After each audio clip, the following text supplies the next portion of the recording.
All right, Dana, we're backstage in Dallas at UFC 211. Eddie Alvarez and Dustin Poirier, that fight was going amazingly, and then we had that stoppage. Are those times so difficult for you because we hate to see things stop like that? Yeah, anytime that there's an illegal blow or something like that, to end a fight, it's the worst. It's the worst way to end a fight. Even Lorenzo Fertitta texted me tonight and said there needs to be instant replay. These judges and officials need to be able to look at instant replay and make calls because you're talking about people's lives, big fights, and it sucks when these kind of mistakes are made. There's no way that should have been a no contest. Is it difficult? I was going to say, because there's so many people now saying, oh, it should be this, it should be this. Is it difficult that not every state adapts the same rules, and some states are still going by the old rules, some states are taking the new rules? It is sort of difficult to keep track of.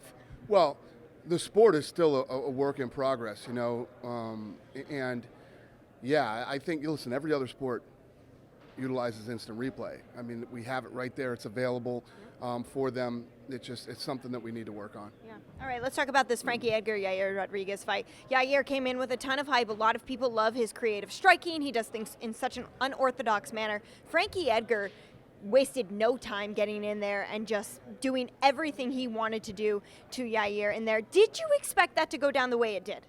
Frankie's a beast. Anything is possible. You know what I mean? Yair Rodriguez was in phenomenal shape for this fight. He looked good. Frankie was just too much for him at this point in his career.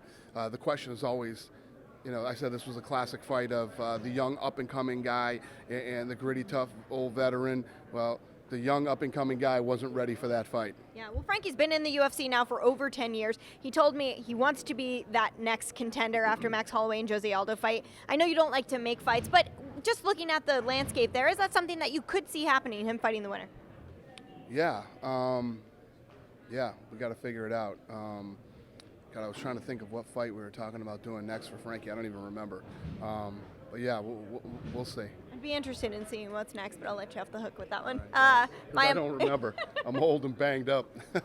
Maya Masvidal. Damian Maia secured his place as that number one contender. You did confirm that with him while he was in the octagon? Absolutely. You know what? Like I said, everybody wants to talk about deserved. Nothing is deserved here.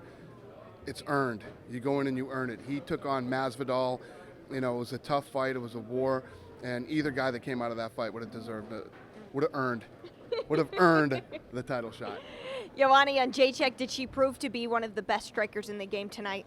So nasty. She was so perfect tonight and just picked her apart.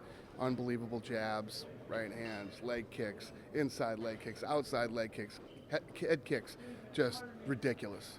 She spoke with me a lot this week about her evolution as a mixed martial artist. She actually said when she's done fighting, she wants to do jiu-jitsu tournaments, which I'm not sure if we would have heard from her a few years ago. What do you think that move to American Top Team does for her as a competitor? Yeah, I'm a big fan of American Top Team, and all good people down there. Dan Lambert's one of the best guys in the sport ever. So it's good. I love it. I'm happy for her. And Stipe, he does it yet again. Another first-round finish. I mean, he's making it look easy against guys that are the best in the world and dangerous against everyone else. What really do you see in him now as the champion? Yeah, he's a completely different fighter than the Stipe that fought him last time. He's knocking everybody out, and he's the man. Yeah. All right, well, I'm excited to see what's next for him as well. Boss, thank you so much. UFC 211 was an incredible card. We appreciate it. Thanks, honey. Thanks.